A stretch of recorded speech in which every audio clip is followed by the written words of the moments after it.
तर धाराशिव जिल्हा परिषदेसह 8 पंचायत समित्यांचा आज निकाल लागणार आहे। मतमोजणीसाठी जिल्हाभरात सर्व तयारी पूर्ण करण्यात आली आहे। एकूण 1600 पेक्षा अधिक कर्मचारी तैनात आहेत। कडेकोट पोलीस बंदोबस्त पाहायला मिळतोय आणि मग या कडेकोट बंदोबस्तात मतमोजणी केंद्रावरती मतमोजणी पार पडेल।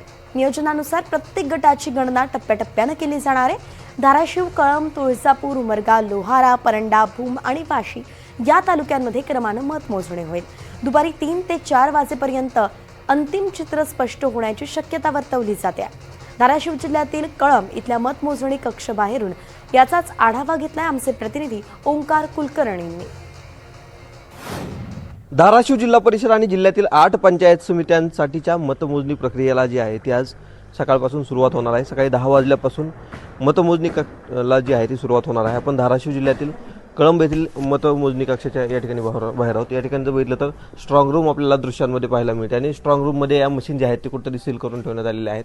या ठिकाणी मोठा खडा पोलीस बंदोबस्त जो आहे तो देखील तैनात कुठेतरी करण्यात आलेला पाहायला मिळतोय। सीसीटीव्हीची देखरेख जी आहे ती संपूर्ण या परिसरात असलेली पाहायला मिळते। एकंदरीत जर बघितलं तर संपूर्ण जिल्हा परिषद आणि 8 पंचायत समित्यांसाठीची मतमोजणी प्रक्रिया जी आहे ती 10 वाजल्यापासून प्रत्यक्षात सुरुवात होणार आहे। निवडणूक प्रचाराच्या धामधुमीनंतर आज जर बघितलं तर मतमोजणीला दिवस जो आहे तो कुठेतरी उजाडलेला आहे आणि यासाठी मोठ्या प्रमाणात प्रशासनाने देखील तयारी करण्यात केलेली आहे। जिल्हाभरात जर बघितलं तर 1600हून अधिक कर्मचारी जे आहे ते या संपूर्ण मतमोजणीसाठी तैनात असणार आहेत। याचबरोबर बघितलं तर ज्या पद्धतीनं निवडणूक प्रचारामध्ये जो टीका असतील अनेक वादाचे काही गोष्टी समोर आलेल्या पाहायला मिळाल्या होत्या, त्यानंतरनं आज निकालाचा दिवस जो आहे तो उजाडलेला आहे।